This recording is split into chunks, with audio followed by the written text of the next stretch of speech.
Ladies and gentlemen and variations thereof, welcome to the Selectives Lorecast, a casual Elder Scrolls podcast. My name is Rotten Deadite, and with me today are... I'm James, also known as Aramithius. I'm Andrew, also known as the White Guar. I am Felix, also known as Banu Hanamasaishi. And today we are covering, I believe we're on Sermon 7. Yes. Of the 36 Lessons of Vivec. Maybe 8 if y'all are good little boys and girls and variations thereof. We don't get horribly distracted like we always do. Then, let's see, 6 was the words that came next to the Hortator, the first of the lessons that Vivec delivered to Nerevar that are confusing as hell and don't make any damn sense. Yep. And Sermon 7, we finally arrive at the... well, we haven't arrived yet at the capital of Veloth, but what basically Sermon 7 is a sort of a flash into Oblivion where we observe the various forces of Oblivion watching the caravan that Nerevar and Vivec are on. And so a Duke of Scamps wandered into the House of Troubles, pausing before each scripture door to pay his respects until finally he was met by the Major Domo of Mehran's Dagon. So we've covered the four corners of the House of Troubles extensively on this cast. Everybody's familiar with them. It's Molag Bal, Mehran's Dagon, Sheogorath, and Malakath. And they're considered by the Dunmer to be the four worst possible Daedric princes you can get your hands on. They're unpredictable and destructive and awful, generally speaking. And I would argue with that interpretation. I would too, but what we're talking about is that this is the Dunmer perspective of these four Daedra. But I personally think there are certainly there's competition for that. I don't know why people don't spend more time paying attention to Periite, but I mean, I think that about the writers for every Bethesda, for every Elder Scrolls property out there. I mean, now we know why Icefire Warden is so angry all the time about Periite. I'm sure he's got more reasons than just that, but yeah, but that's one of them. And it's Azura's. I mean, all the Daedric princes have done some shit, but the Mehran's Dagon, it'd be hard to argue that Mehran's Dagon is anything but a generally terrible prince, just full of animosity and etc. Unless, of course, you're playing Oblivion, and then you get some interesting POV of Dagonites. Yes. But, and I mean, Mehran's Dagon has also been, like, the bad guy in, 3 games now? Something? Like that? Well... Yes. I mean, Oblivion? He was major antagonist in Oblivion and... Daggerfall? No, not Daggerfall. No, not Daggerfall. Battlespire. That was it. Battlespire, and then he's got the DLC in ESO. Yeah, and in ESO. Yeah. Mm-hmm. The Deadlands. Arena? Yeah, no, he was a thing in Arena, wasn't he? There are theories out there that Yegathon was an agent of Mehran's Dagon, but I'm not sure it's confirmed. I think it was Battlespire retroactively pointing out that Dagon was involved with Tharn, that Tharn's machinations were intended to create the distraction on Tamriel to allow Dagon to invade the Battlespire. Yeah. I can understand why people would be scared of Sheogorath when he's not being written like a goof. He's absolutely fucking terrifying. A plain meld was just a copy-paste of the Oblivion Crisis. I mean... Yeah. I mean... And then there was the copy-paste... And then there was the copy-paste of the Oblivion Crisis in the Deadlands, which... Well, I suppose. I mean, you had the... I can't even remember what they were called. The implements, the four people Ambitions. who were... Ambitions, thank you. Yeah, who were supposed to be doing something else that were basically acting as... I kind of read it as sort of terraforming agents. I kind of figured they were like the fifth element. Yeah. Kind of thing. Like you need them together to unlock. to unlock a thing. Yeah, to make a thing happen. They actually, if I recall correctly, got pretty specific about exactly how that was supposed to work in a journal entry somewhere. And I picked it up, and my log told me, hey, you've added this to your library, and it was like, great, because that looks really important. I'm going to read it later. And guess what I didn't do?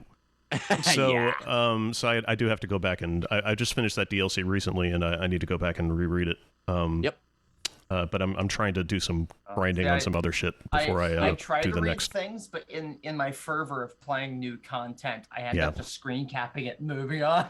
I figure I've got it saved in my library, right? I could just go back into my mind palace and then read it there. But but I never frickin' do, and it's just very irresponsible of me. I'm supposed to be good at this.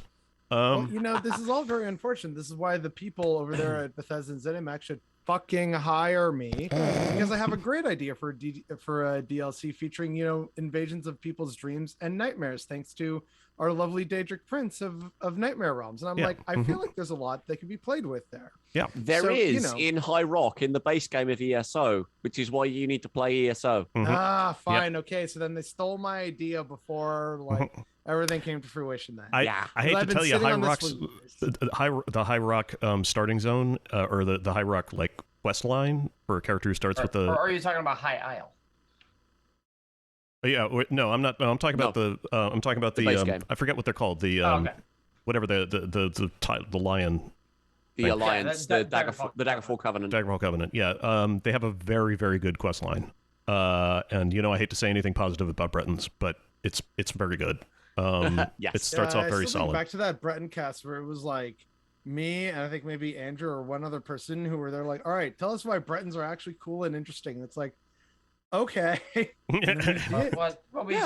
just had Bretons are cool. That yes, pretty much that document that Cypher wrote years ago. Yes. Yeah.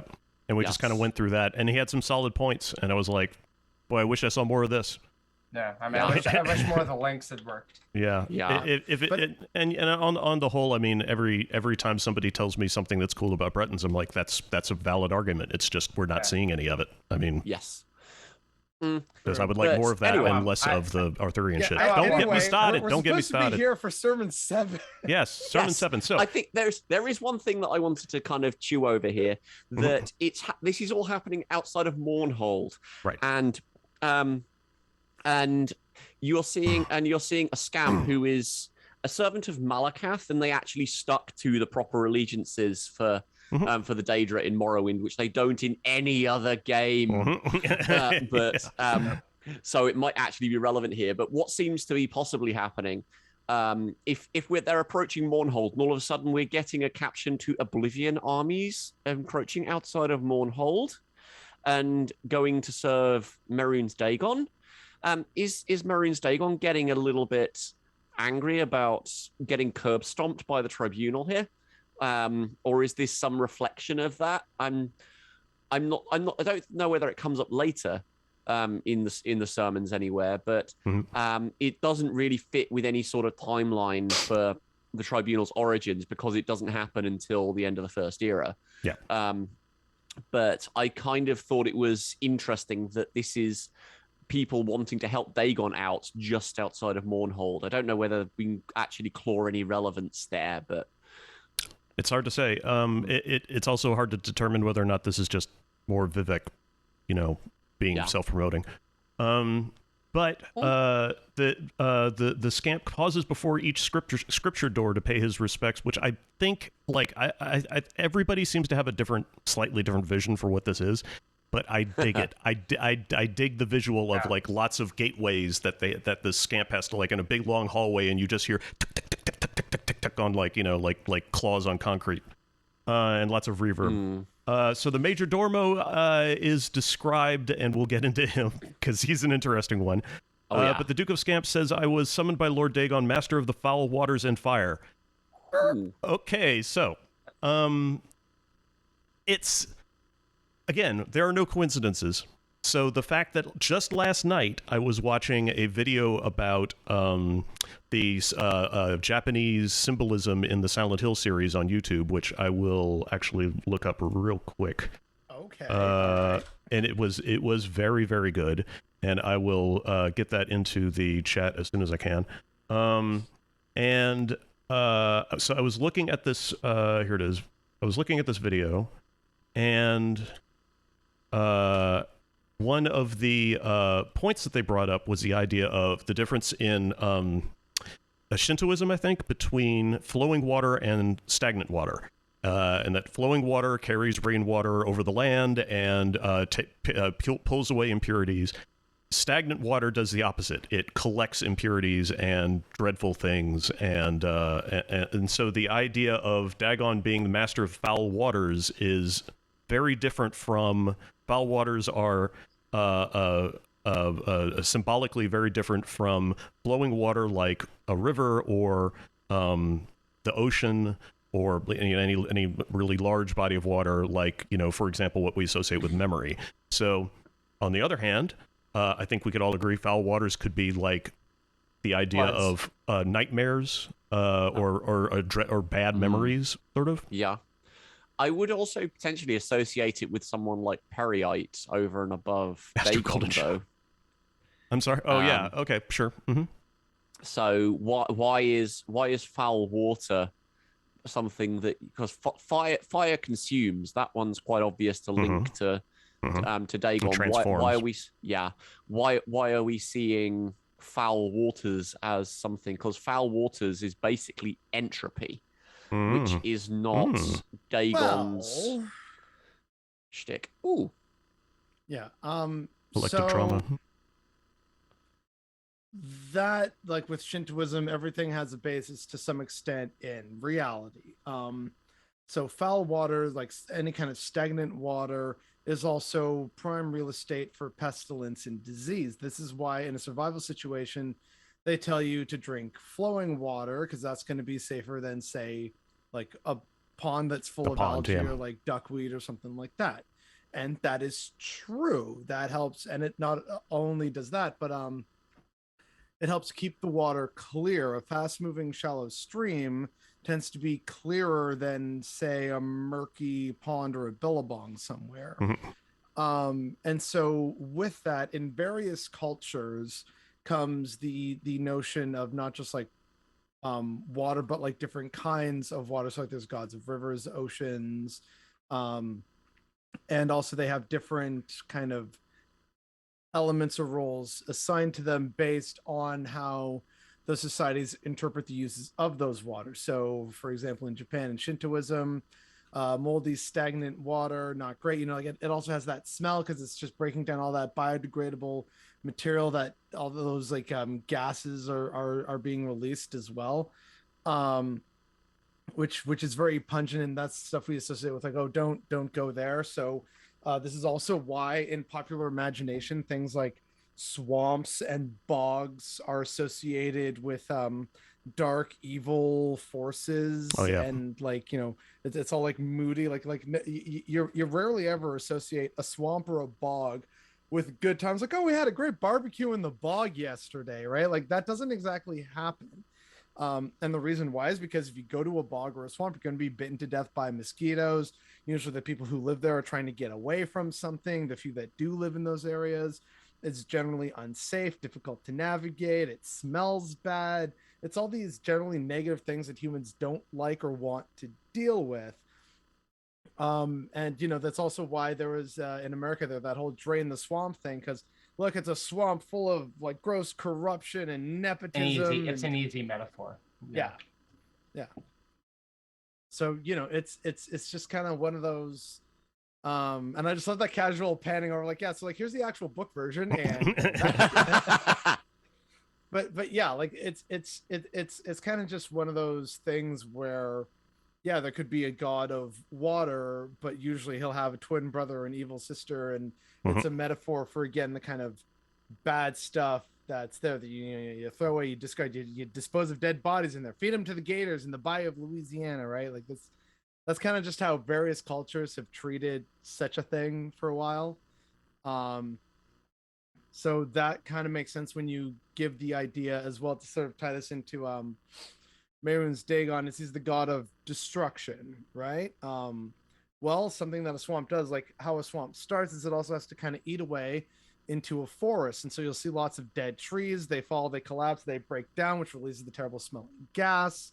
Lots of plants and animals die in there. So it can often be associated with death, which is why you also saw certain early peoples of Northern Europe, like the pre-Viking Scandinavians, often buried people in bogs and swamps and whatnot. So it can often be associated with death and destruction in that sense, because that's kind of what they do naturally and how they start. So that's another way of tying that into his sphere. So there you go. A little bit of swamp knowledge from a boy who's been in a few. Yep. Yeah. I'd also wonder if it's vaguely relevant to the portrayal of Dagon in the Seven Fights, because of the whole thing of him and the greedy man collecting a whole bunch of stuff from the previous Kalpas and kind of hoarding it, and that, as you say, that sort of collecting and gathering and pulling everything together kind of just reminds me of that sort of a situation. Greed, corruption, stagnancy, death, disease, gloom, despair, pestilence. Fun things. Fun things. So is the Major Domo city face? No, it doesn't look that way, but we'll get to him. The Major Domo, whose head was a bubble of foul water and fire, bowed low so that the head of the Duke of Scamps became enclosed in his own. Now, I suggested that the idea behind it being the Major Domo's head being foul water and fire, I was kind of stretching a little bit, but I suggested that this was just like an enantiomorph, two opposites of like fire and water. It's a cool visual. I'm not suggesting that there's really any more that needs to be read into it, that might be that it's just looked neat in Kirkbride's head, and that's what he came up with. Yeah. I mean, when we look at the look at the art, MK's art, Vivec and City Face, his face is enclosed in a bubble. Yeah. And foul water sounds to me like a sewer. Fire would be the fire of lanterns. So foul water and fire could just be a primitive way to say a city. Or it's just an image that MK liked. Yeah. Well, it's there's the idea of the drowned lamp of the flickering fire in the middle of a dark water, well, that, and he's the Major Domo of Mehrunes Dagon, and we already know a connection between City Face and Mehrunes Dagon. Also, Lig and the Drew, the Billies, just call them Billies. But also, fun fact: certain swamp gases, especially that produce methane or methane, as some people the ones I produce, it's flammable. So like a bubble of fire. It's like there's videos actually of people lighting Canadian lakes on fire in winter, because you'll see bubbles of methane that come out from like the decomposing material at the bottom of the lake.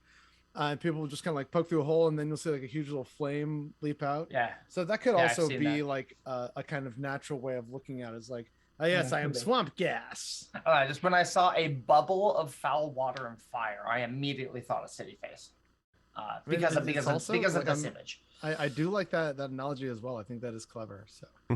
There's actually, you just pasted that image. That's City Face pretty clearly, because there's a city on his head. But so anyway, so then we get a preview of the Seven Legions of the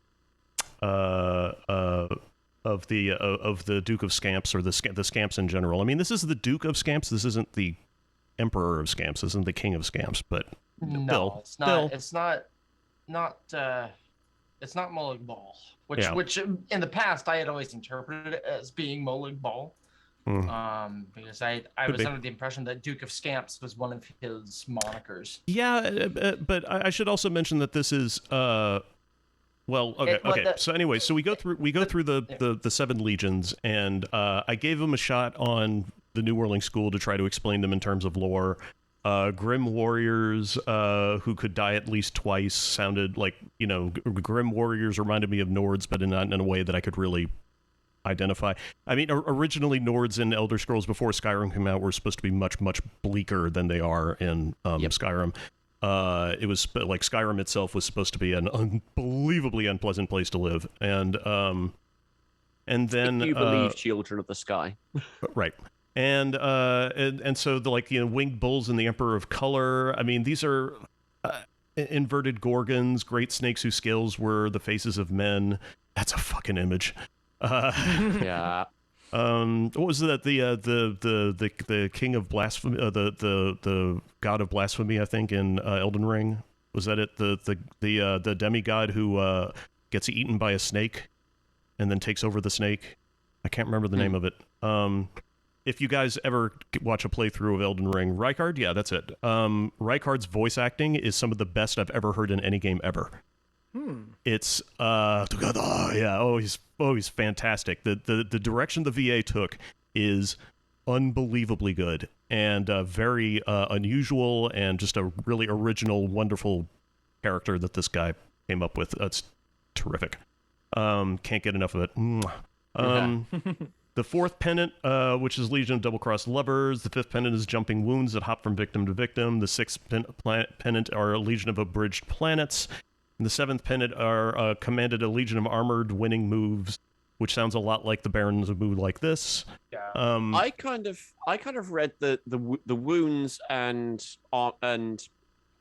winning moves to almost be a kind of a nod towards predestination in some way, shape, or form. Because how do wounds exist and winning moves exist as winning moves unless you know the outcome already? True. But from like an Eastern standpoint, just from like a being a kung fu nerd, the idea of winning moves is just like, the obligatory stance that is impossible to beat. It's like the Pancrato sword of or whatever.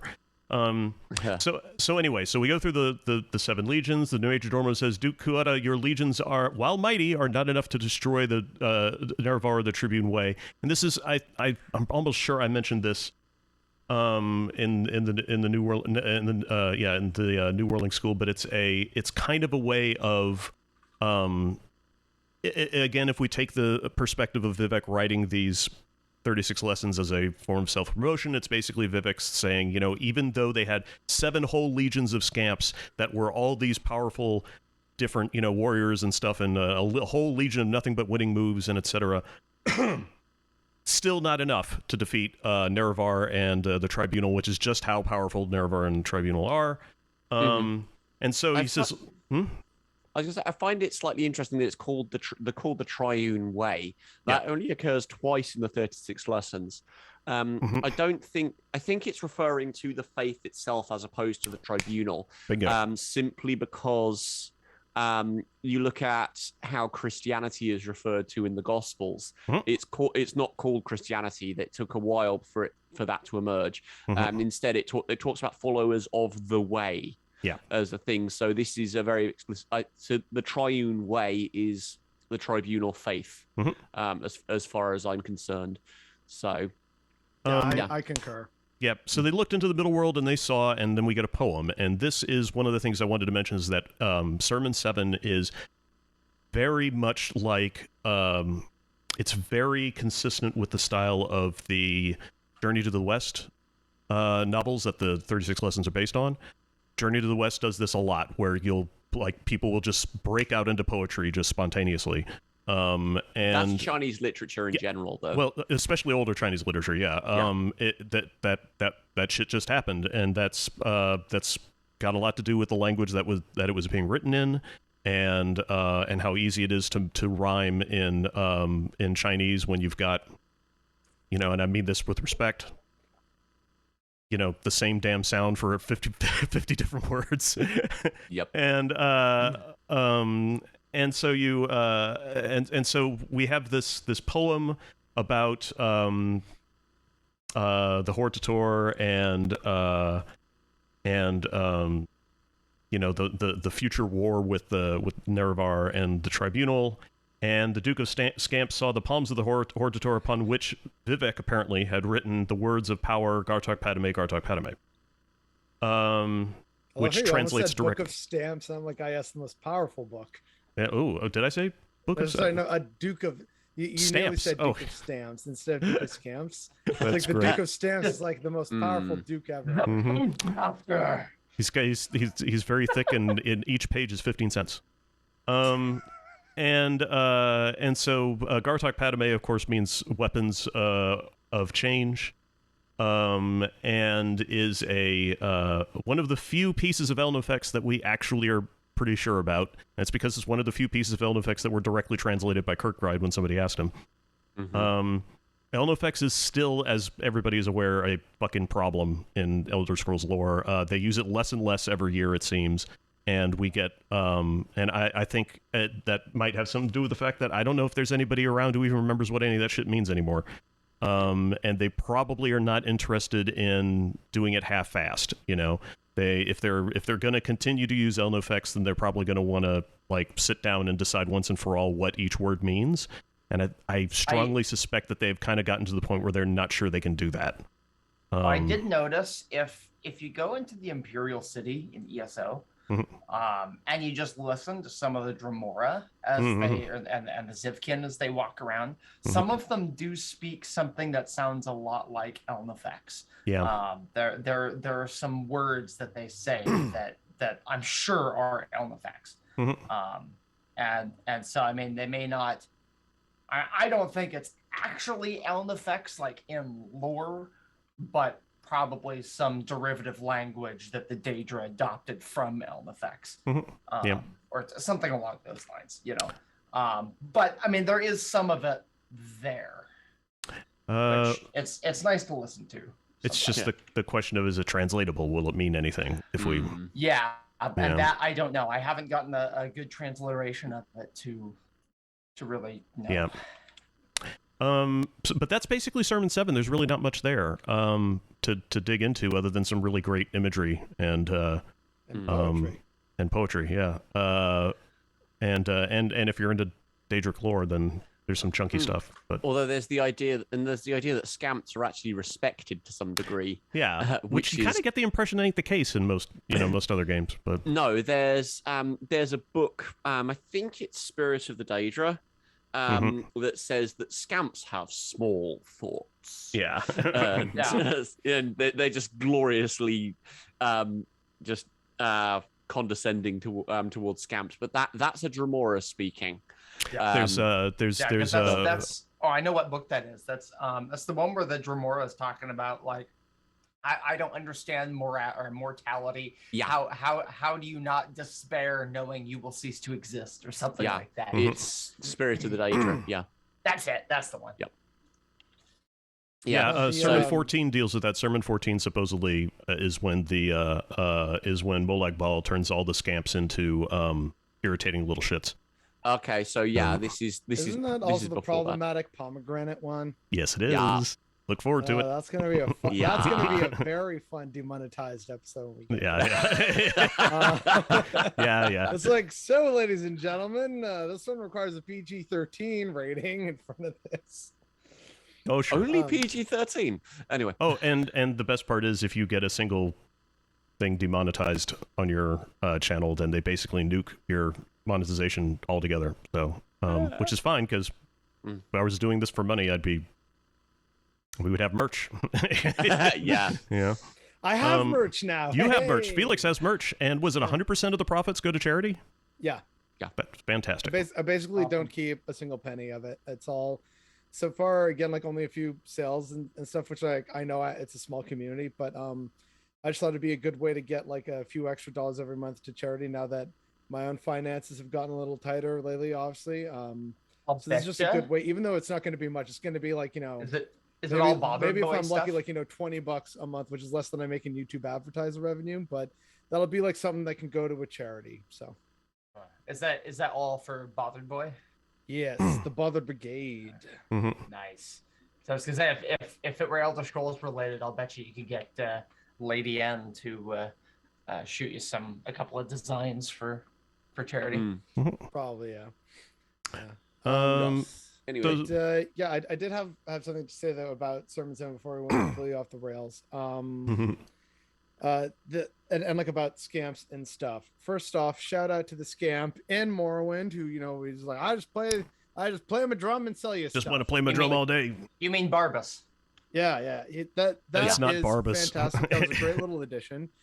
Begs the question of why he was hanging out with like a bunch of orcs there, but whatever. It was just neat. It was fun. I enjoyed it, and I made a lot of good money. Cutting Good, deals. honest money, by the way. I ain't no thief. It's right? Greg Wink, Keyes' wink. fault. Mm-hmm.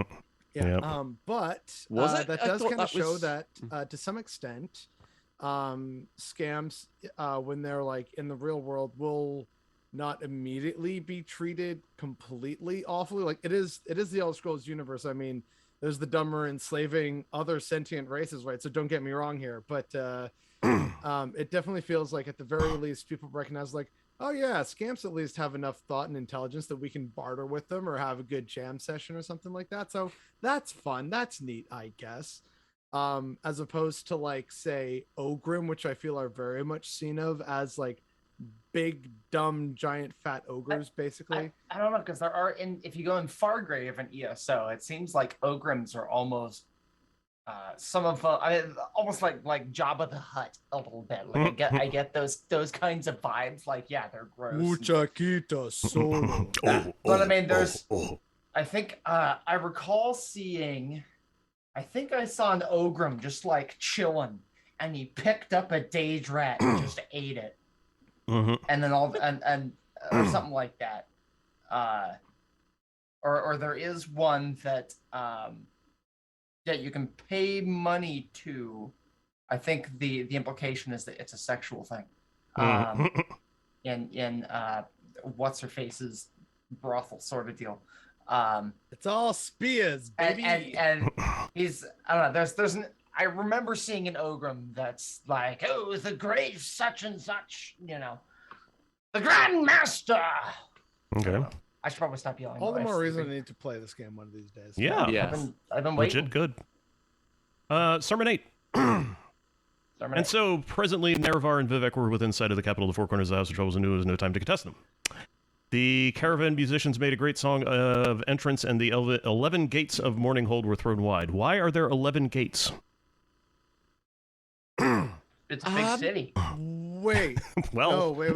Hang on. They got that much major thoroughfare. They need 11 gates. It's not Vivec City though. Why is Almalexia associated with mastery? right. Mm-hmm. That's Okay, no, sorry, hang on. I'm gonna mute myself. my only real thought with that is that it's something to do with again this the idea of mercy being that you can't have mercy on something you've already defeated. And so I am is possibly a past master, so to speak. She's gone through mastery and come out the other side. Could be. But that's my thought beyond sort of mundane stuff that Andrew has already talked about. I'm not sure if there's any other. There's no other wheels that have 11 spokes or 11 gaps or anything maybe like that, Vivec is calling it inelegant. Because remember, 11 is an inelegant number. Mm-hmm. Yeah. Mhm. I mean, that almost sounds like perhaps it's confusing, and it's so unreasonable how there's these 11 gates, and it's where do I go when which line am I supposed to be in? It's also unfinished. One and one as an enantiomorph or part of an enantiomorph is not in its resolved state at all. And so, but a trade where a city where trade is going in and out and all sorts of stuff is happening, then is never going to be fully resolved anyway. So a successful city will never resolve itself, which I'm sure has fun implications for Chim and all And the Vivec rest City of itself. that. Yeah. Well, Vivec City doesn't have any gates. No, Has no walls. So. no, but Yeah. I don't know what else to make of that. I wasn't really able to get anything out of it either. I wondered about that for some time. I even thought about like, well, if we used like Elder Scrolls numerology, which might not have been actually done at this point when Kirkbride was writing this, what number of gates would Mournhold have? And I couldn't really get a like Amalexia doesn't really have a clear-cut number. No. So I mean, it's hard to outside say. of like 3, Right. The Yeah. 3 and 1. Yeah. But I'm also curious, just on a mundane level, 11 gates for a city being flown open for a caravan arriving. I mean, this has Maybe got to be it's one heck of a caravan. Yeah, right. What the hell are they moving? Walls, Yeah. maybe? Yeah, 11 series of walls that they all had to. I mean, it's visually interesting. Here's the Yeah. Because I mean, it makes me think of like Bossing Say in Avatar. Passing say. Yeah. Yeah. You have the big circular city with the different walls, kind of in a concentric. You know, you have the different districts. Felix is going to tell us how we're all wrong. Not exactly. Okay, so I remember reading about this like back in the day, and I finally found it. I'll drop the link in it. According to numerology.com, there's like a whole bunch of stuff going on here. I guess I have to drop it here in our chat, and then someone can put it into the stream chat. So that's the link. But basically, there's this part under what does 11 mean in numerology? The most remarkable characteristic of the master number 11 is its connection to a higher source of wisdom. It is intuitive to the point of being psychic, channeling its knowledge and meaning from a spiritual source. But the master numbers have a responsibility, and it's the number 11's duty to use this gift of awareness to deliver cosmic truths that encourage humanity. So to tie this back into Elder Scrolls and like City Face and Vivec and everything is, again, like the lessons are basically Vivec, as some people have noted, is actually Vivec trying to tell the Neverine in the future, it's like, hey, this is actually all for you, my kingdom for the Neverine kind of thing. And so when you think of like Mournhold and the 11 gates and everything, instead of it possibly being, because again, like unreliable narrator, you know, was this actually a thing that happened, etc., it could just be yet another metaphor that Vivec is using to talk about the advent of faith in Morrowind and how it's ultimately Z's doing in terms of it's not like, that, you know, here's not that they're here's actual Mournhold. gates. It's being tested by the four corners of the House of Troubles. I and the Hortatoran, ergo you, arrive to drive them away, and the Trian Way is secured. So like that for me is why there's more of that, like it's yet another metaphor. It's not actually Mournhold the city. It's the city in terms of the people, it's Velox population. people. Yeah. So what you're saying is the 11 gates are the stages of acceptance of this religious path. Is that kind of what I'm understanding? Maybe social or mental blocks. In terms of numerology, I'm seeing it more as like this is the point or the moment where Vivec begins their cosmic purpose as one of the three gods of the tribunal and secures properly the Trian Way and just like keeps the four corners of the House of Troubles. The path has been opened to Vivec. Yeah, it's less that there's actually 11 gates, but more that it's a numerologically significant number. Maybe just to show that it's for the metaphor within the sermons of like, here's what I'm actually telling you. It's like, hey, it's a beautiful story, and like, yeah, this stuff that happened, but in reality, it's saying this is the moment when we start to actually like get you together and fight off Big Daedra and their armies in terms of the war of ideologies or manifest metaphors, kind of, right? Like, have fun playing with that kind of vibe. Yeah, the road to Mournhold is barricaded by 11 gates, or I don't know. I'm trying to think of some kind of proverb or something. Something, but that's why I wanted to try and find that thing that I remember reading about, like however long ago, because I felt like that would be very relevant here. I like that. That is good. Yeah. So every now and then I can take my job seriously. Yeah. We were just joking about that before you showed up. Like Felix is going to show up with notes that he wrote on the back of a packet of crackers, and it's going to be better than everything we've got. I like that. That's the vibe and the energy I give off. Yeah. I'm just here to that's how I survived the apocalypse, y'all. So I was accompanied by her husband's state, a flickering image that was channeled to her ever-changing female need. let's talk about that.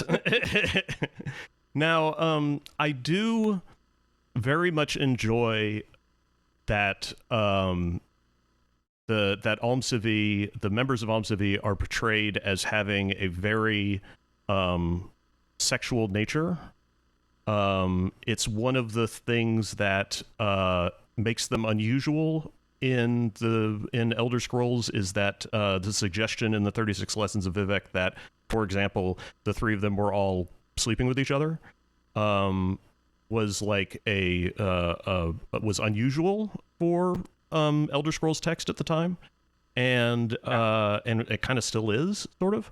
Wasn't part of it that MK was just trying to see how much he can get away with too? Yeah. It's like MK was horny posting and decided to make it lore, like whatever. Yeah, to a degree, was kind of like just having fun. And now here we are taking it even more seriously. And now here we are. Good stuff. A city-state, in my opinion, Almalexia is married to her people and her nation. That did occur to me. That the idea of this literally being a husband state, like of the, like as in a collection of people. But I think the reason why it was called a husband state was because it was a state of existence, is what I think the state means in this particular case. And channeled to her ever-changing female need sounds a little, chauvinist, but it's I think what it's actually supposed to mean is it's supposed to be another way of saying basically her ever-changing sexual need. In other words, like whatever thing that she's just into at that moment, this what is probably a magic spell, or possibly a very highly tuned Daedroth or something is shifting to match her, kink of the minute. But I think that it also sort of it's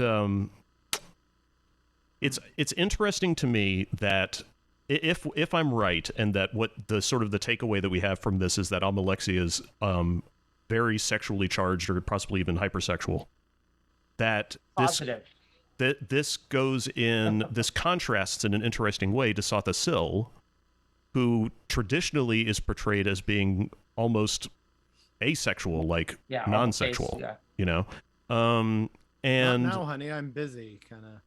The elusive Dildroth. Although also, like, in terms like for ever-changing need, it could also represent things like the need to feel appreciated, need to feel loved. It could be sexual needs. It could be, she just needs to vent, or like, have a girls' night or something like that. These are all different needs that she may have at any one given time. So that's also an interpretation. Or the other way that I read it is that it's keying into Almalexia as a mythic figure. Almalexia as a mother, at least within most accepted society, and Dunmer society is nothing if not traditional. That requires, in order to be a mother, that requires a husband. Right. However, she was most famed for being married to Nerevar, and Nerevar has not become Nerevar yet. Right. So Almalexia needs to be married, but she hasn't got anyone who is ready for her to be married to at this point. So she just has a conceptual space that she is married to because she needs to be married without there being a person there. That's exactly what I thought was going on. That Almalexia is not married to a true individual or a real living being or an actual person. It's just a creature or a concept called a husband. And the concept of husband. Yes, the abstract conceptualization of a husband. Yeah. It's just a dude in a plain white t-shirt, tucked in, and khakis. Cargo shorts, with a belt buckle. That's got like the belt buckle also doubles as a beer opener. He's got an open bottle of beer, and he's just out there cooking burgers. Like, what are you talking about? 36 lessons? Come on over here, champ. I'm gonna show you how to cook up the perfect burger. All right. Although it's also curious then that that she's not married to a platonic ideal of a husband. That there is not a single form of husband that is right. I mean, the 36 Lessons has a very adversarial relationship with truth and a singular truth, but if you're trying to present the concept of husband, then you think that for one person at least there would be some ideal out there, which is, I don't know, it's interesting in and of itself, I suppose, but yes, unless you want to kind of snicker at the dildo implication.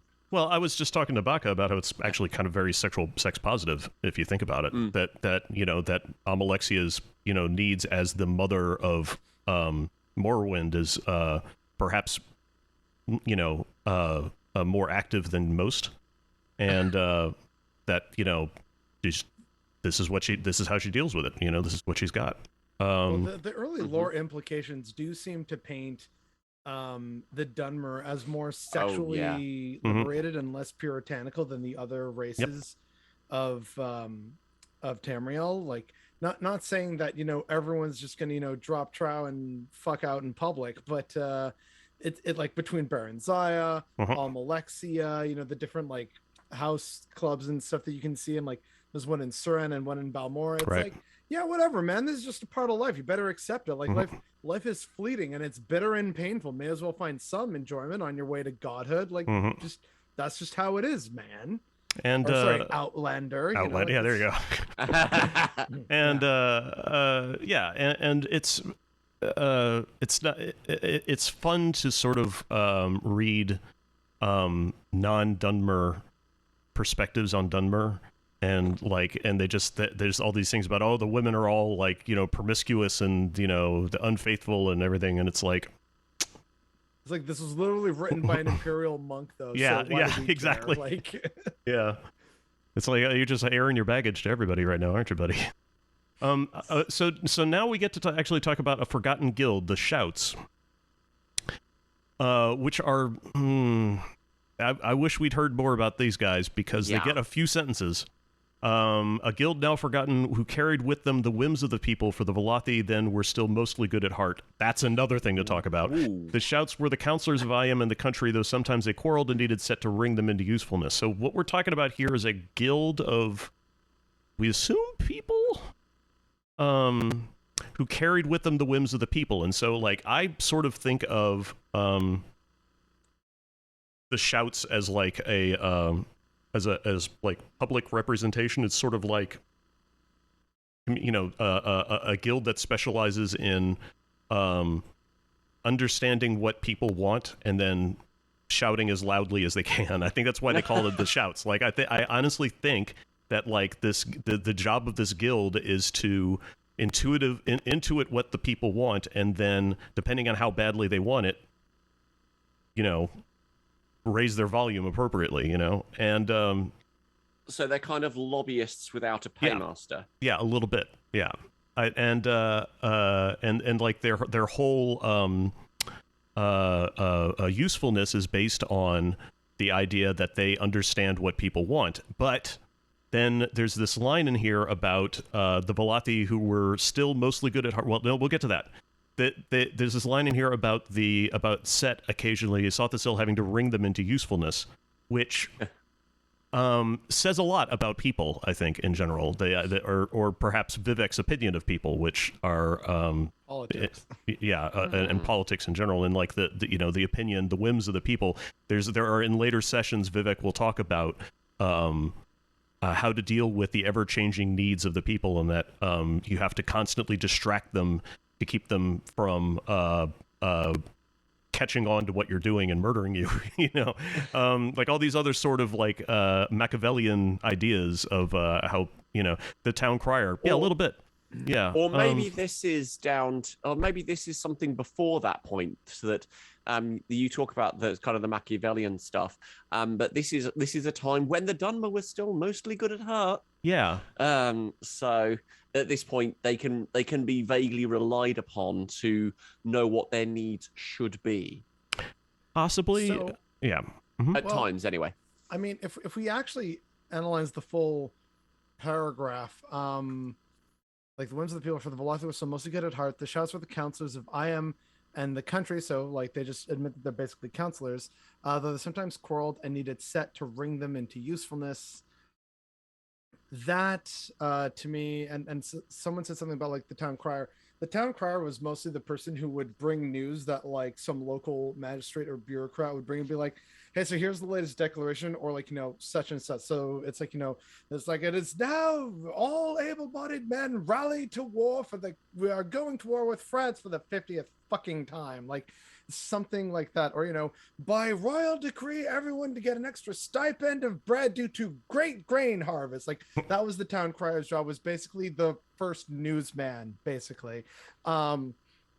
What a kind of equivalent in the ancient world, because like not everywhere had like counselors, but there's a term in Persian and I forget what it's called, but basically it's like they weren't the governors of like whatever satrap or like province that was in the Persian Empire, but they were basically like an attaché of sorts that periodically would go back to the emperor or the Shah and say, so here's what's going on over here. This dude seems to be okay. He's doing a good job, so we don't need to worry about them. These fuckers over in like Ecbatana, though, oh, you got to worry about them. Like it was kind of like not exactly spying, but kind of just like reporting, like compiling and sending reports, usually in person, about what's been going on in terms of that specific province's goings on, but not like as the actual governor, because like the governor or like the king or whoever that's like technically in charge, or the protectorate, like obviously they need to stay there and do their thing. So that's why I'm here giving you the deets, as well as like secret stuff that I would never admit to them in person.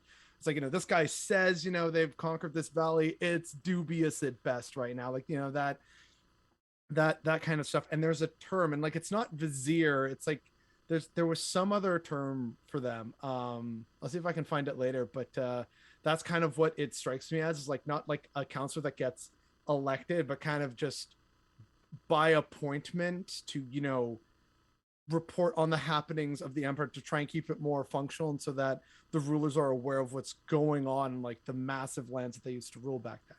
Like massive in terms of comparatively, in terms of being able to cross a distance, right? Because like now we can cross, the country in a few hours by plane. Back then it took like months or years. So that to me is kind of more like what the shouts are like. And with Sothasil having to bring them into usefulness, that's Sothasil being Sothasil, because Sothasil just is like, I need the data. I don't care that you don't like this other person. I need the data. These cogs ain't gonna fix themselves, okay? So tell me what's going on in Narcissus, and you finally tell me what the fuck is up over there in the east, and you tell me whatever the hell the Nords are doing, and then I'm gonna put in those calculations. Thank you very much. Goodbye. Like that's Sothasil, right? He wants the data.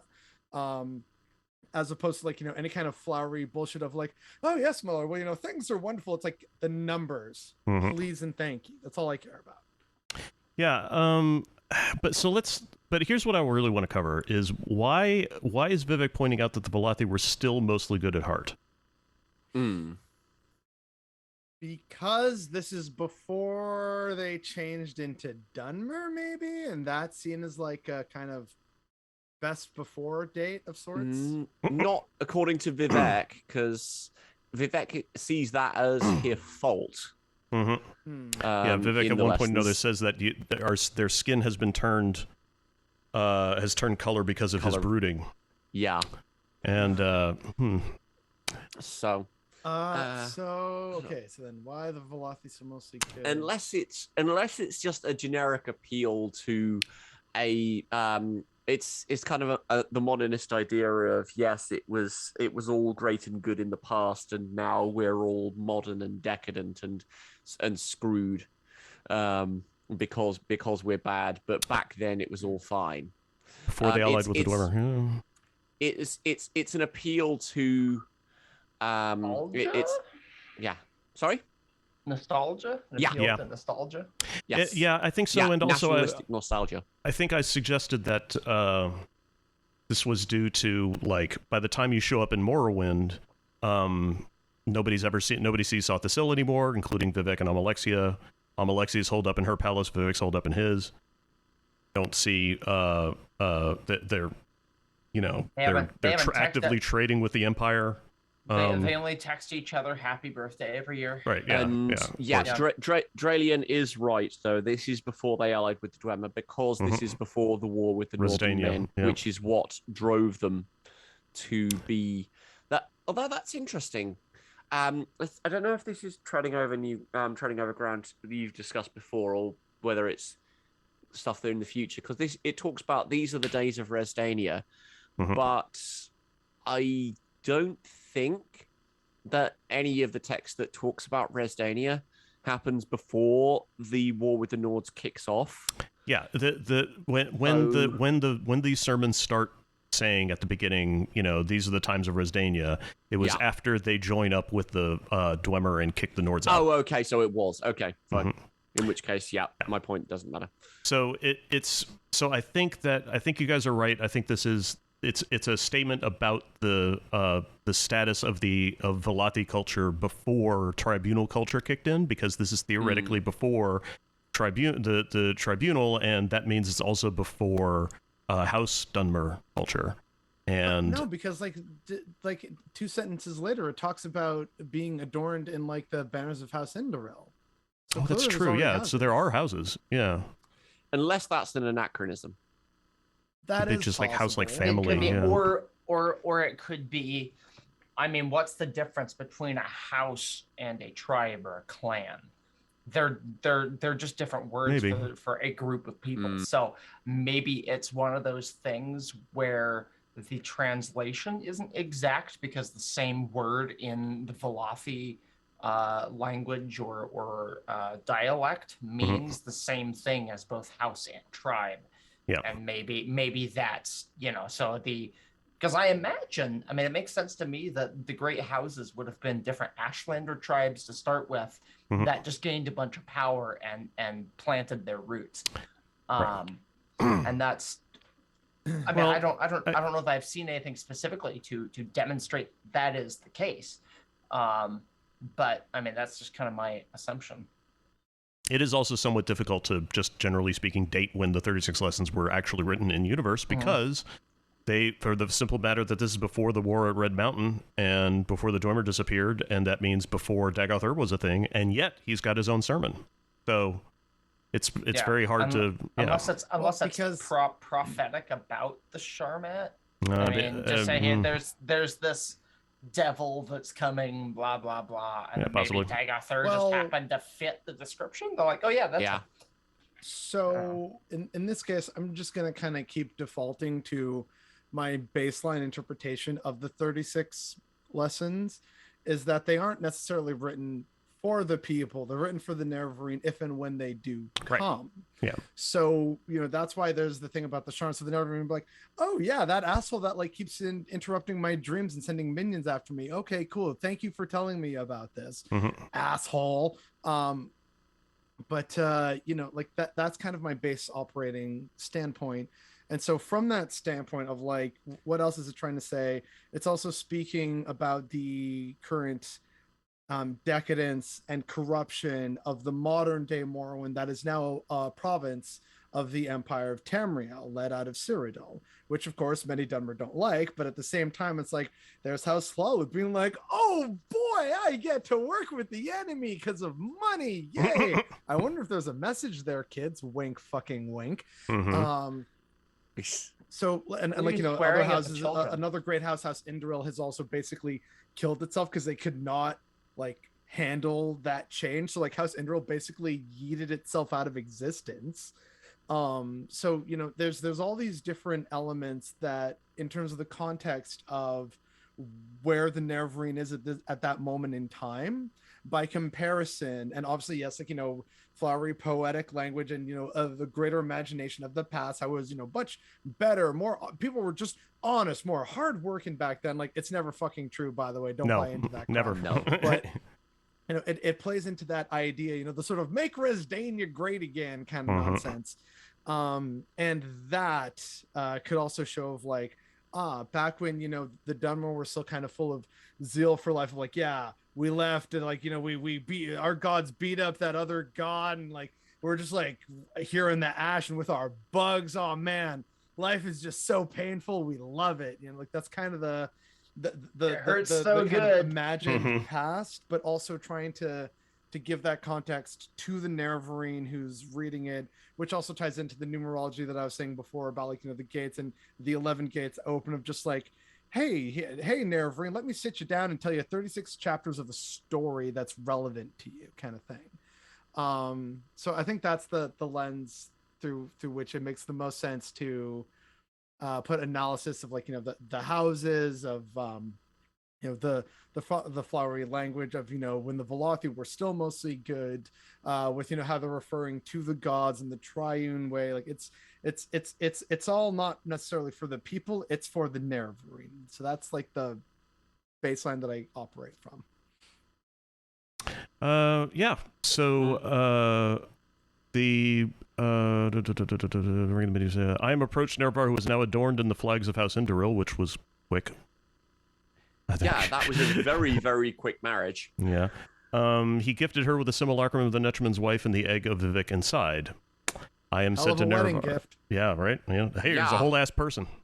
And the Dummer were like, hey, slavery, we love it. Hey. Yeah, Am said to Nerevar, Set, who is Azura, has revealed that war is come, and that the Hortator shall deliver us will approach with a solution walking at his side. Nerevar said, I have traveled out of my way to warn you of the deceit of our enemies, the Dwemer, but I have learned much on the journey and have changed my mind. I think that's sort of optimistic. The Netchman's wife you see at my side is a sword and a symbol, and there is a prophecy inside. It tells me that, like it, we must for a while be like he is, and, as a people, cloaked in our former enemies, and use their machines without shame. So basically, let's join up with the Dwemer, because shit's about to get worse. Plus, it's also post hoc justification for what Vivec did. It's okay I used Dwemer stuff to make myself a god, honest. Yeah, we needed their help to defeat the Nords who were coming. It's something I did because of the Nords. Yeah. Fucking Nords, right? Hey, why is Nerevar dead? Oh, don't worry, you're a pretty little blue head about No. So then Vivec pipes why up am I finally. Because God hates us, sweetie. And it's okay. Yeah, because God hates us, honey. Pretty much. Yes, you touch yourself at night, honey. There was... there for the Dummer, like, that's a proud part of our heritage, okay? There was other actually people. One other thing that's just that's interesting about this whole exchange, that both AM and Set do not seem to recognize the Netchman's wife. Mm-hmm. They've already molested her to the point that she is pregnant with Vivec, which is basically the whole sort of sermon one. Right. So you'd think that they would recognize what's going on and that think that, yes, we did this, and that sort of things. Unless, of course, unless either the simulacrum is not a good enough representation. Yeah, that's what I was thinking. Both Vivec and the Netchman's wife have been transformed by all the knowledge they've gained since, to the point that they are unrecognizable from AM and Set's contribution. Mm-hmm. I'm not sure which is the more suitable way of looking at it. I mean, just by virtue of the name Simulacrum, it's like it ain't the real deal. Yeah. So it's like Impossible Burgers. It's like, yeah, okay, sure, it's a burger. I recognize it as that, and it doesn't taste bad, but I know it's not grade A Alberta beef. So it's a simulation. It's something. Yeah. And Dralian makes the point of why not both. Maybe. Yeah. Wink, wink. Wink. Nudge, nudge, wink, wink. Know what I mean? So Boethia, who is you, wore the skin of Trinimac to cleanse the faults of Veloth, my queen, and so it should be again. This is the walking way of the glorious. So, really quick, when we're talking about, Boethia, who is you, wore the skin of Trinimac to cleanse the faults of Veloth, this is the idea of, you have to wear the disguise in order to get something done. And that's what Vivec is suggesting, is that we're going to have to wear the the disguise of an alliance with the Dwemer in order to defeat the Nords. It's also, I think, a little bit about Vivec about to wear in a way, the skin of the Dwemer by taking over the simulacrum. Not 100% on that, but that's kind of where I'm thinking. This is the walking way of the glorious. So which walking way is this, do you think? Is this mantling? Prolix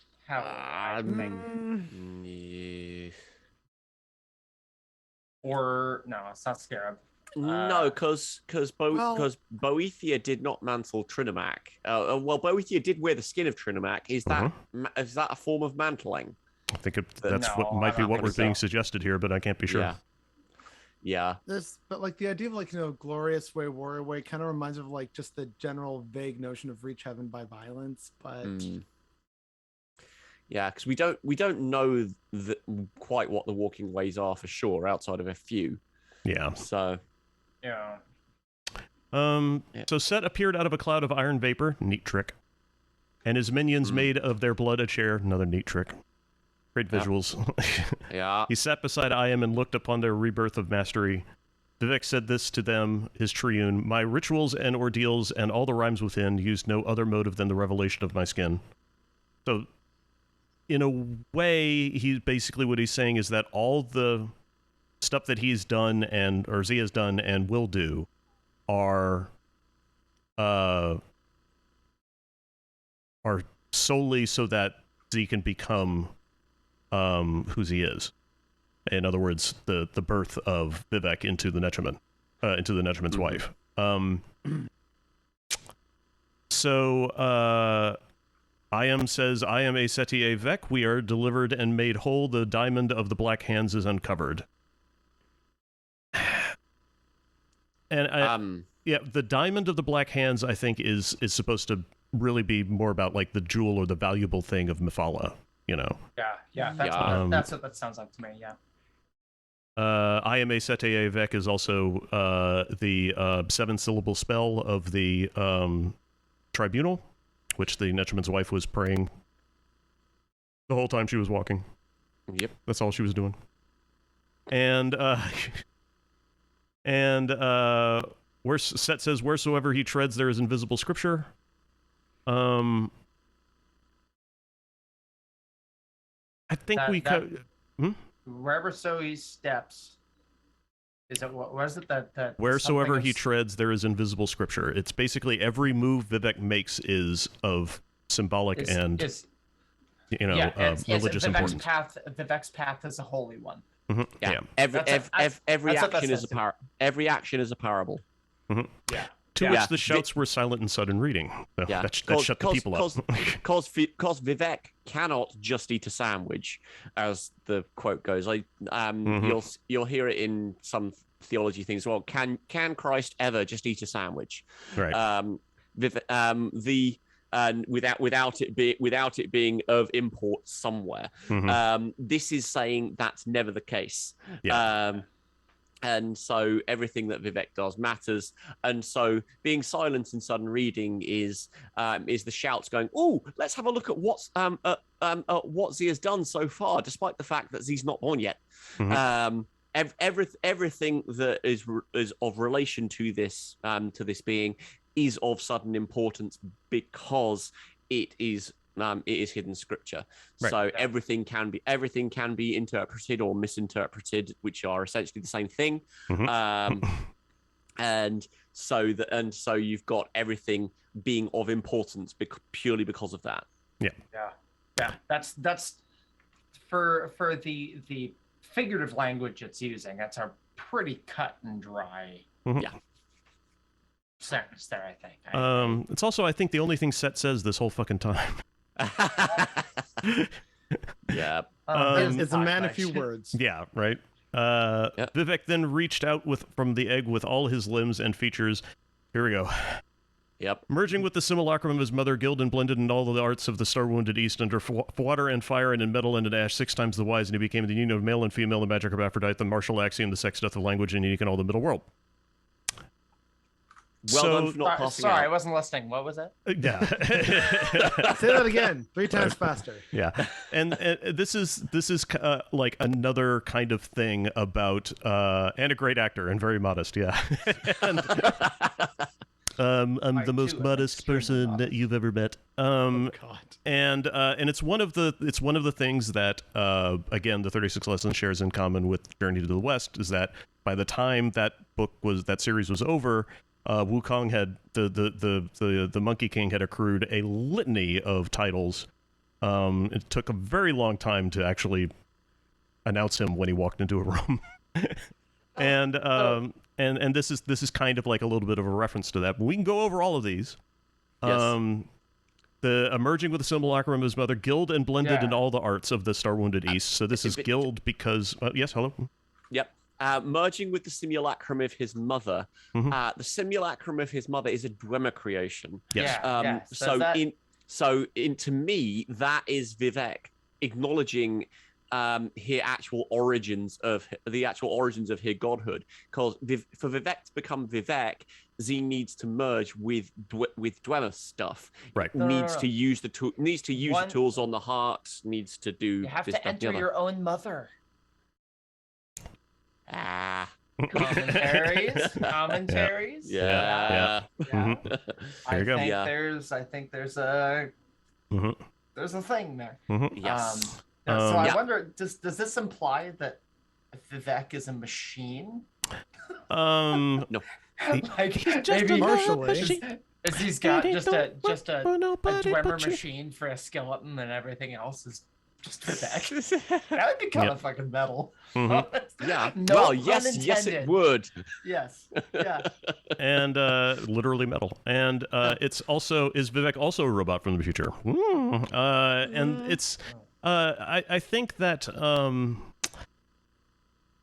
I mean it says that Z merged with the simulacrum of her mother, but it's not necessarily that. Okay, so that could be partially be a where literal the merging. intersexed nature of Vivec comes from.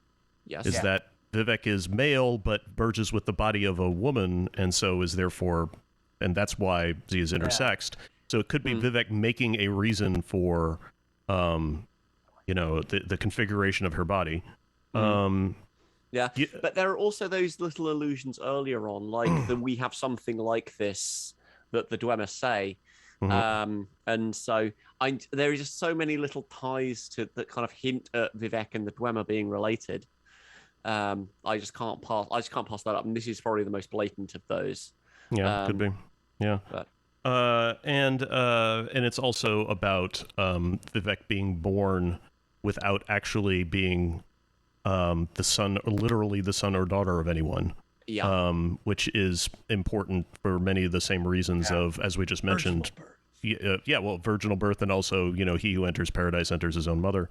The idea of recreating yourself, severing the genetic ties to your family, etc. And The word guild is interesting to me. it's because the Netchum's wife was Guild, Yes. and in Sermon 1. Okay. Yeah. Because I mean I almost read that I almost read that term as the ability to wander through memory, to breathe water. Oh, okay. Yeah, I hadn't thought of that. That's a good one. Yeah. Yeah, you are native to the realm of memory, and so memory is yours to command, or something like that. Which also makes it kind of re-emphasizes Vivec's notion, connection to the anticipations, and that sort of things. That Z is part of what came before, in some way. Kwisatz Haderach, according to Baco, which I think is a very interesting idea.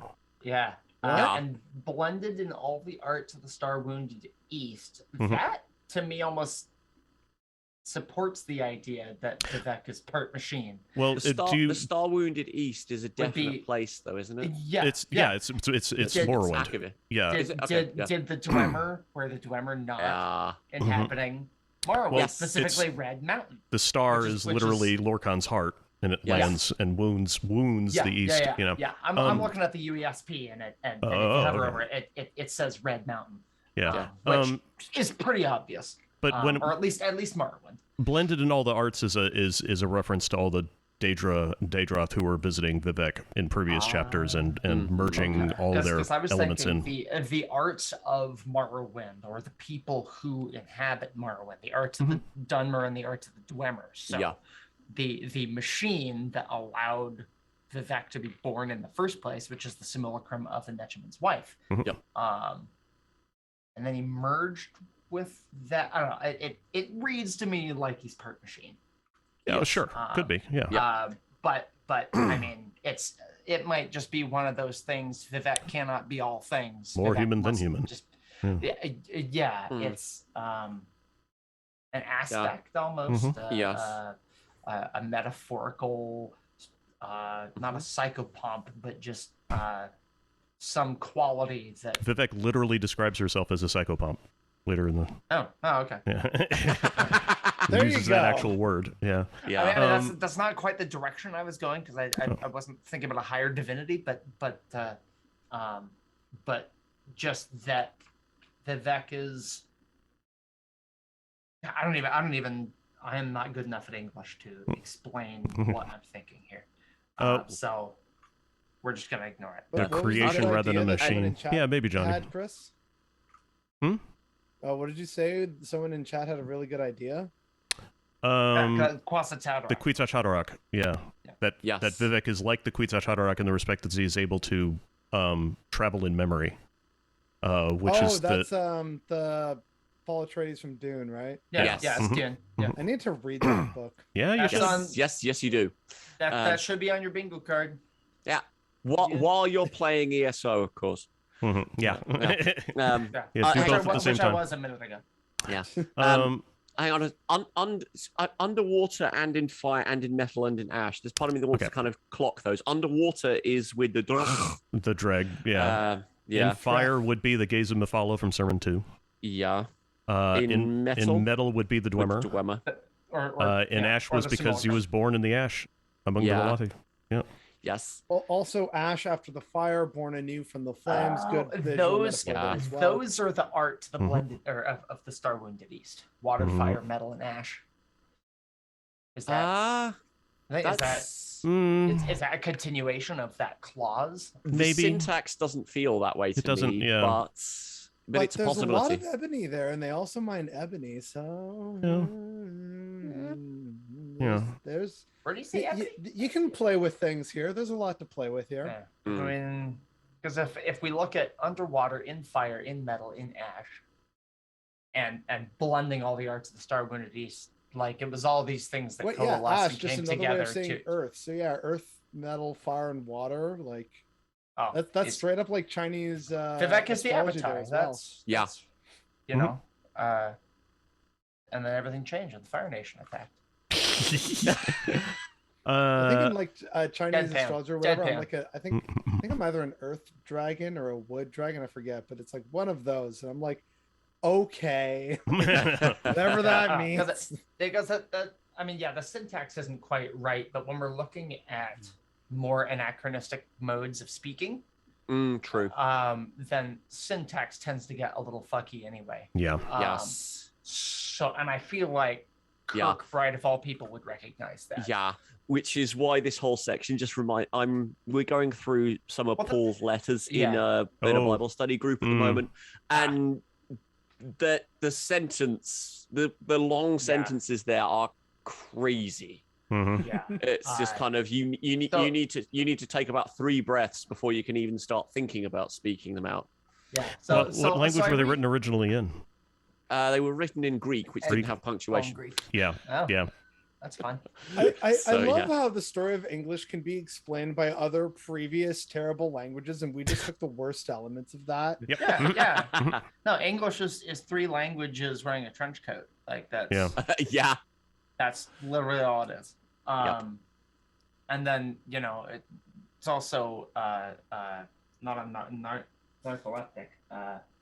So for someone who like habitually steals stuff. Yeah. Kleptomaniac. Kleptomaniac, because we steal things from other languages too. Like bikini, that's French. There's a whole bunch of stuff that we've just like stolen from different And the bento languages, is like, Japanese. yeah, and like I actually think that something like 8% of the English language is just derivatives of proper borrowings. names. And term initially for that people is think like, oh, borrowings. that's difficult. I'm like, okay, no, hang on. Yeah. Like, Arthurian, Victorian, Edwardian. Like it's oh yeah. Well, and then we get stuff like Schadenfreude, which is German. yeah, Like that's a word. hey, like we like it's that. it's We like it's that one word, we've Germany, so adopted we're gonna take into it for our own. English, at least at a colloquial level. Yeah. And that's just linguistics. That's a borrowing, and English does that a lot. France specifically, there's actually an organization in France who works specifically to avoid borrowing from other languages. They want to keep French pure, so they have keep it pure.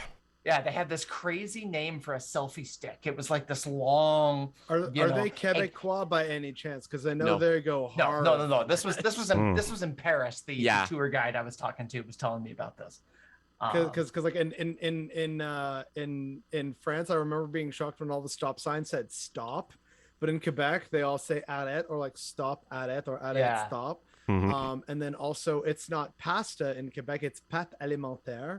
Most people still just say pasta because it's easier, right? Like that's another thing about language is we constantly try and make it easier. It's why like people say like TBH instead of to be honest. Like we're constantly shortening our language because we want to say shit quickly and efficiently.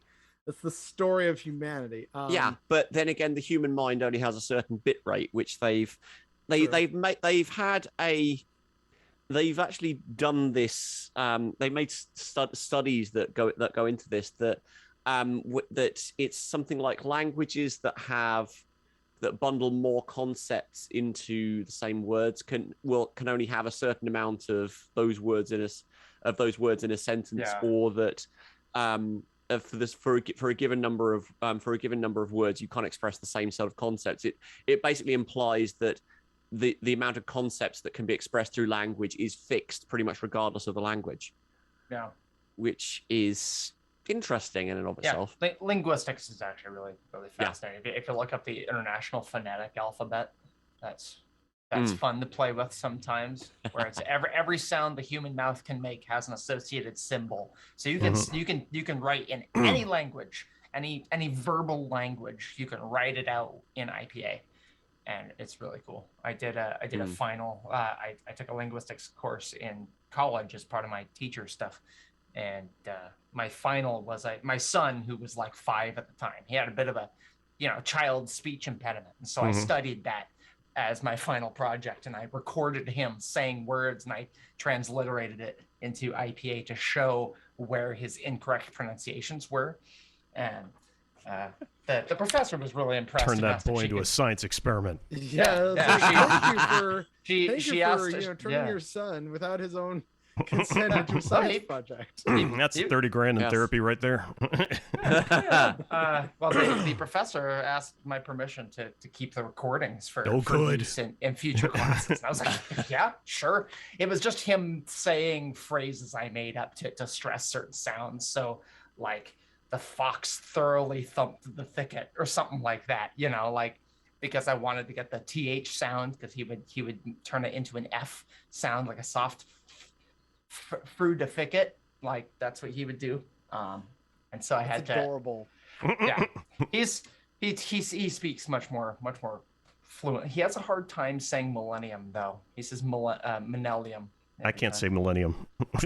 Hey, bravo! I did. I'm a good boy. The Millennium Falcon. Nuclear. Yeah, exactly. Right, Falcon. Nuclear. Anyway, 6 times the wise is fairly obvious. Yeah, it's. And we are not 6 times the wiser here, folks. 6 times the wise. Well, we've not been anticipated by anyone. No. Actually, our audience possibly. Yeah. So to be clear, James, are you saying the 6 times the wise is in reference to both the tribunal and the anticipation? Yes. Okay. That was what I thought, but you said it was obvious, and I started to doubt myself. So. No, it's No. All good. So the union of male and female, the magic hermaphrodite. Let's try and keep in mind that Kirkbride didn't know that intersex was a word that existed when he wrote this. Also, going back onto the conversations of grammar and what you were saying earlier about as being a reason for the intersex nature, this is the bit where he became, as in he wasn't before. Right. Yeah. So this, so all of the titles that were sort of. Whereas text tacked on, so everything kind of before this he became were already established, and everything after this is what's happening as a result of the birth of Vivec. Do you think that's why in all of these texts, outside of I think Coda is the only one that ever deviates from this, that Vivec uses the he him pronouns is because Vivec before might identify being as male. Born, yeah.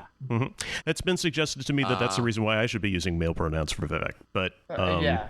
I mean, I've not really gotten an actual answer from Kirkbride about that. I got a kind of an answer, but it was a very nebulous, like Kirkbridean answer. Just refer to them as Vivi because it's the name of Veloth born twice. So like there you go, Vivi. Hey Vivi, what's the wisdom today from your city? It's like, I don't know, man. Fucking like, I don't know, be man. wise. Go kick a baby. I don't know. That's the response I want from Vivec, all reverbed out with like the pitch shifting in there. Man, I don't know, fucking whatever. You're like, you're so wise. Yeah. Fuck it. Yeah. Whatever. So the Marshall axiom is, the axiom is sort of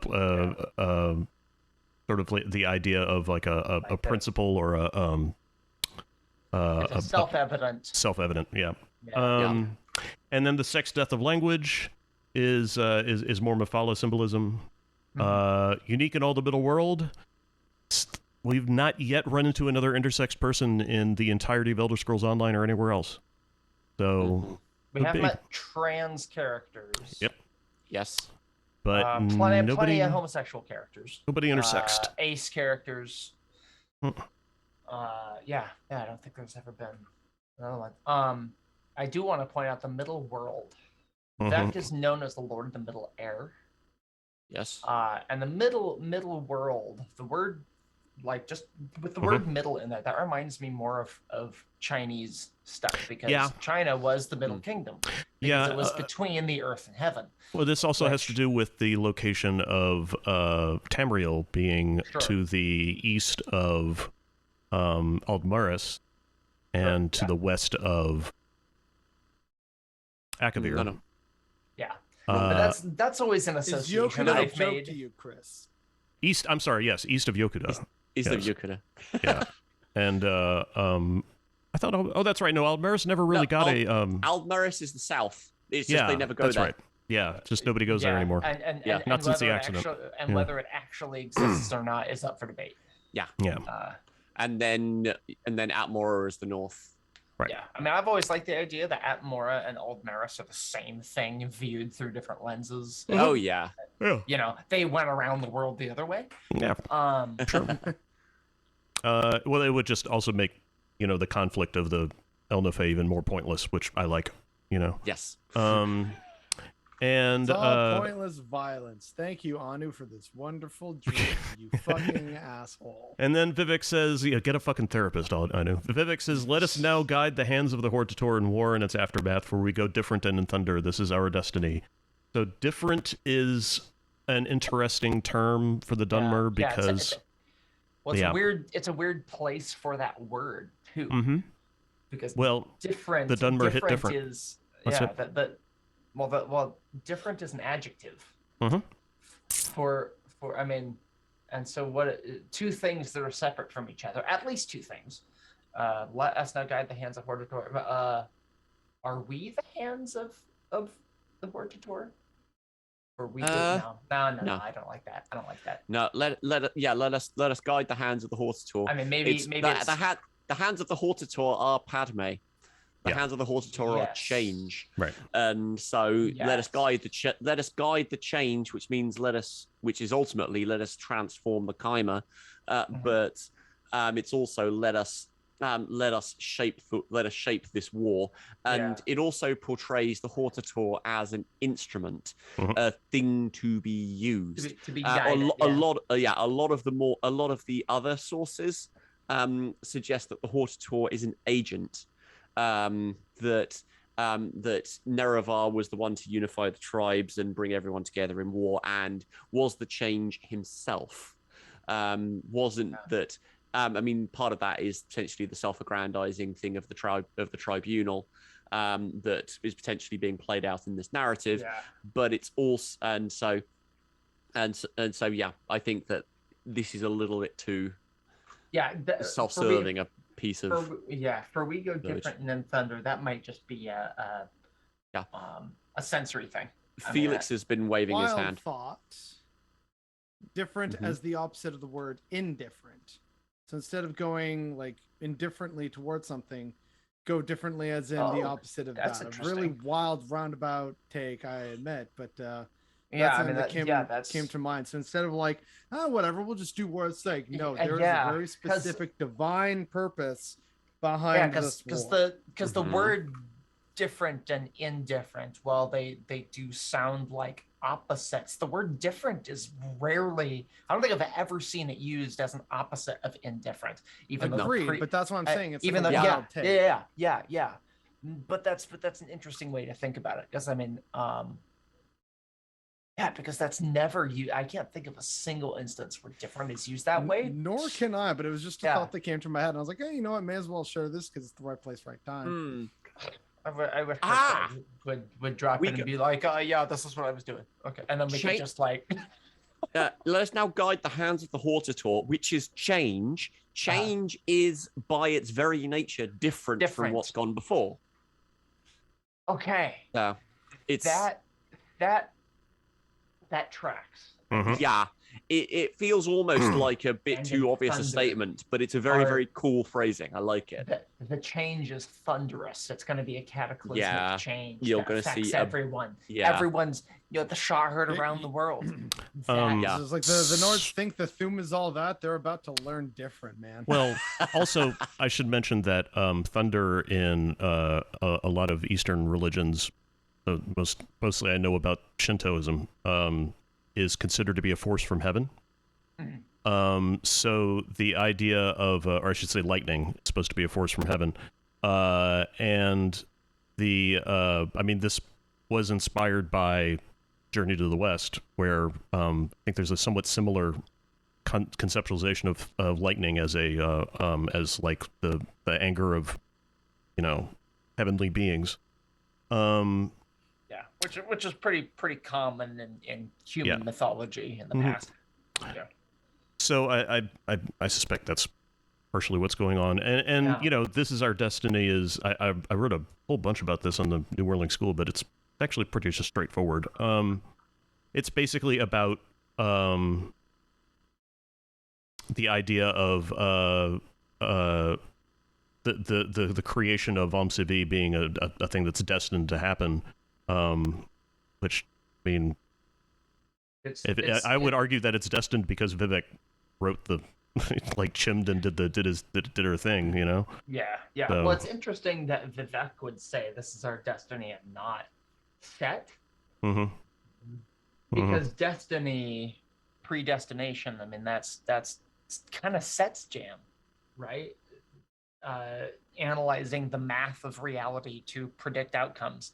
I mean, that's something that Jigalag did too, and in my opinion, why he went mad in the first place.